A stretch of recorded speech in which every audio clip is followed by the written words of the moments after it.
It took out two radio antennas that were broadcasting Russian media, and we are hearing a lot of talk, especially from the Ukraine side of things, that the Ukraine military is planning an offensive in Transnistria. They're going to be doing it, and this is where it gets a little foggy. They're going to be doing it in cooperation with Moldovan military. However, that military is actually Romanian soldiers. I want to say kind of in disguise, but they're kind of hiding their status. This is where it gets a little, I mean, once again, I'm not going to confirm any of this, and this is just what we're hearing. But I think we should take these threats seriously, because if Ukraine, along with Moldovan / Romanian soldiers, are ready to mount some sort of an attack in Transnistria, where you have a Russian peacekeeping force, where you have a population that has a large demographic which is Russian and Russian speaking, and where coincidentally you have one of the largest ammunition depots in Europe, where Ukraine is desperate to get a hold of some sort of ammunition, and this would be a big win for the Ukraine military if they can do that. Not to mention that it opens up a whole new front, which many experts are saying Russia can't defend against. Once again, I don't know if Russia can defend against it or not, but there's a lot of different moving pieces here. The Russian Ministry of Defense has come out with a statement and pretty much said, "Don't you dare do it. Don't do it. Don't open up this front." But we'll see. The Zenlensky regime is getting very, very desperate. So, what do you make of everything that's happening in Transnistria? By the way, the government in Transnistria, this frozen conflict, this breakaway republic, because it's not recognized not even by Russia, but this government, they have convened special meetings to try and nip this in the bud, so it doesn't escalate or get out of hand. Yes. So we'll see. Yes. And I understand there's also people in Moldova itself, in the government there, who are extremely alarmed by the situation, and who also don't want the war to be extended essentially into Moldova too. So it is a very complex picture indeed. But you're absolutely right. The background to this is that despite after weeks of triumphalist propaganda, we are now starting to get the sense from Ukraine that things are going desperately and hideously wrong. Now, I was reading an article in Politico, and it was describing the enormous amount of shelling that Ukrainian forces are coming under there, that they're finding it increasingly, that it's becoming impossible for them to keep up with the shelling and the pushes by the Russian military. And they are getting desperate about their situation in eastern Ukraine. And so the idea is we're running out of ammunition, we're running out of supplies, we're running out of oil. We have to find some way of turning this round. The way to do it is by internationalizing the war in some fashion, by getting hold of all that ammunition in that massive ammunition dump in Moldova. I should say this is old ammunition, most of it going back to the Cold War. So, what kind of condition it's in is another question. But, they want to get hold of all of that. And also perhaps, and this is perhaps the longer range plan, that they're hoping that if they can start this second front in Moldova, they can distract the Russians, so they can break the Russians' focus from this war that the Russians are waging in Donbass, get the Russians to divert troops away from Donbass to trying to fight in Transnistria, whatever it is that the Russians might have to do, and hopefully internationalize the conflict in that kind of way. And so we've seen these attacks. There was an attack yesterday on the security, the headquarters of the main security unit in Transnistria, this breakaway Russian-speaking region in Moldova. So there was a grenade attack on that, and then there was another attack on this radio station this morning. And the Ukrainians are barely they're not really concealing the fact that they were actively involved in all of this. Now, it is an incredibly dangerous strategy. I think that it will not result in the Russians easing off the pressure on the Donbass.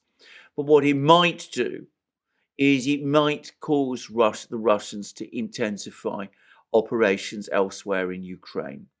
And a few days ago, a Russian general, General Kyiv, who is the deputy head of the Russia's Central Military District, that's basically in the Urals and Siberia, and it covers most of the big Russian military-industrial complex.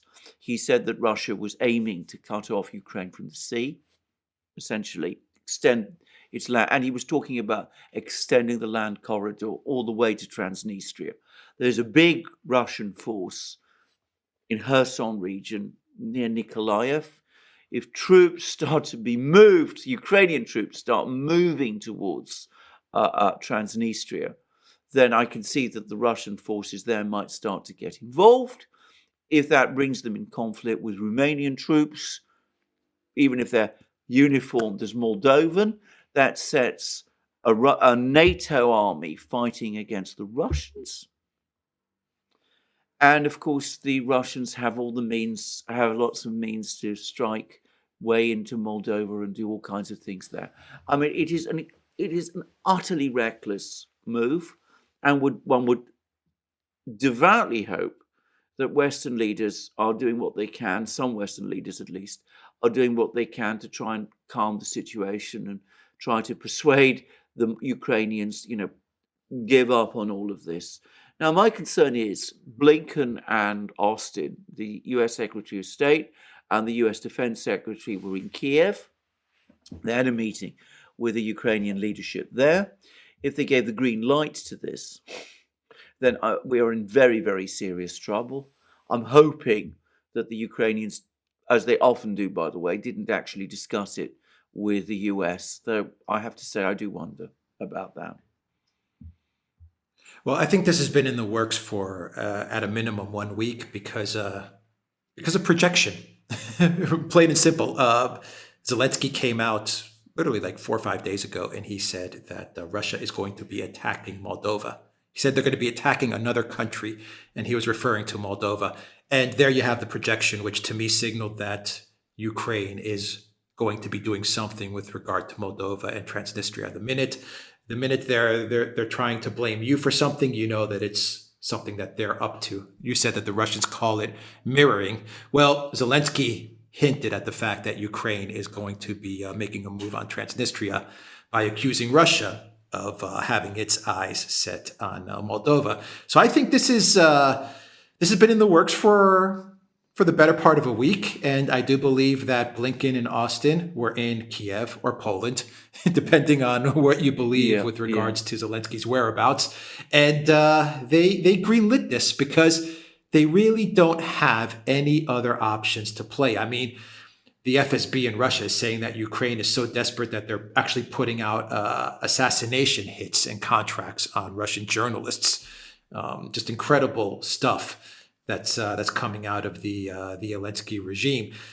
To be fair, you're right. Moldova, the government of Moldova said that they don't want any part of this war. What is Klaus Johannes of Romania, I believe, is the president. What do you think Romania is doing about this? Is Romania going to find a way to off ramp this and to not get involved? The trouble is, Romania. This would be a disaster for Romania. It would be a disaster for Romania. The trouble with Romania is, of course, that there's very, very strong feelings in Romania about Moldova. I mean, Moldova is a Romanian-speaking country. In the period between the wars, the First and Second World War, it was part of Romania. And, the Romanians have claims over Moldova. And they have, very strong feelings about Moldova.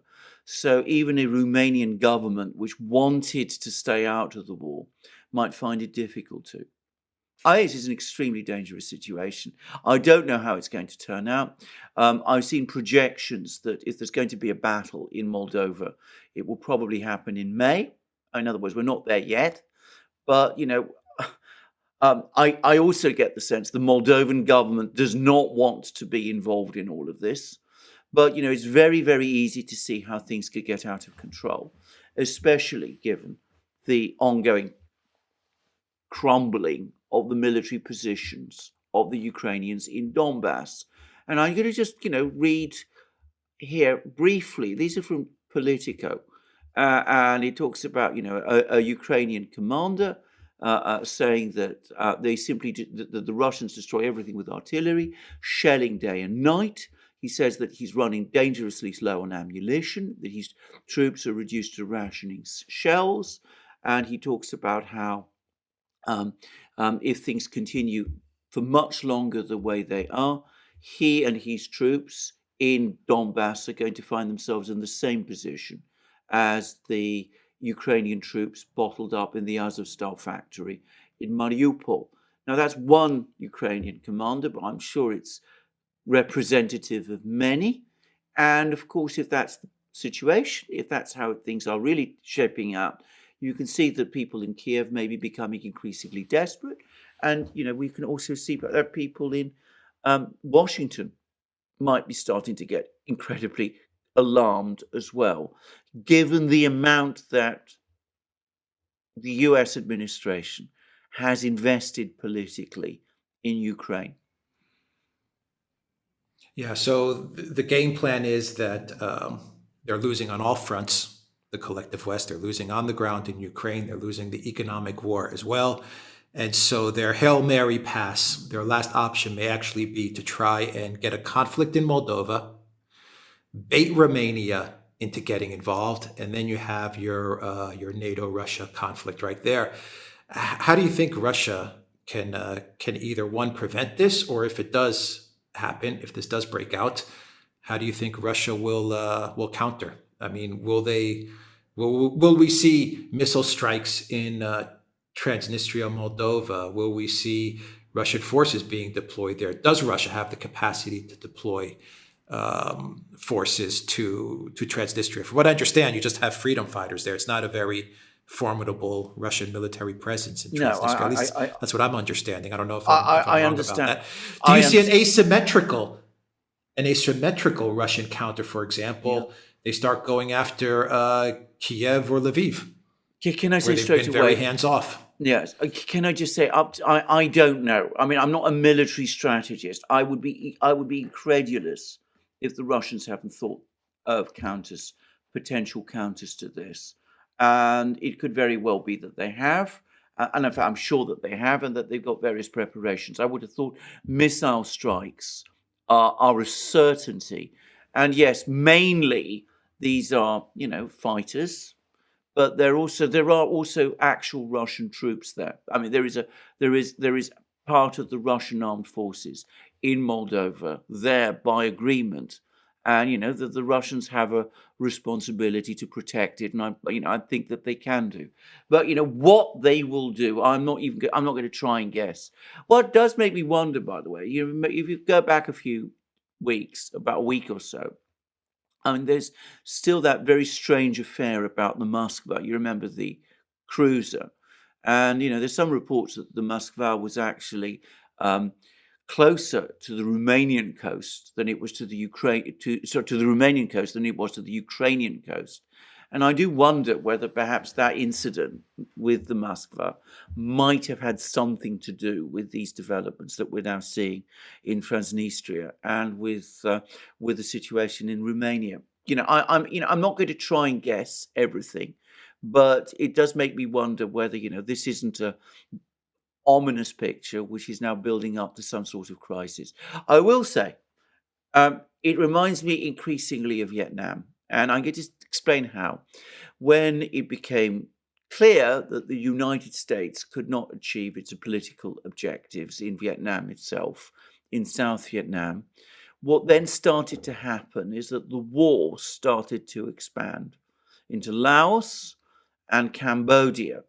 And eventually those two countries were drawn into the war. And I'm beginning to worry that the same is going to happen to Moldova.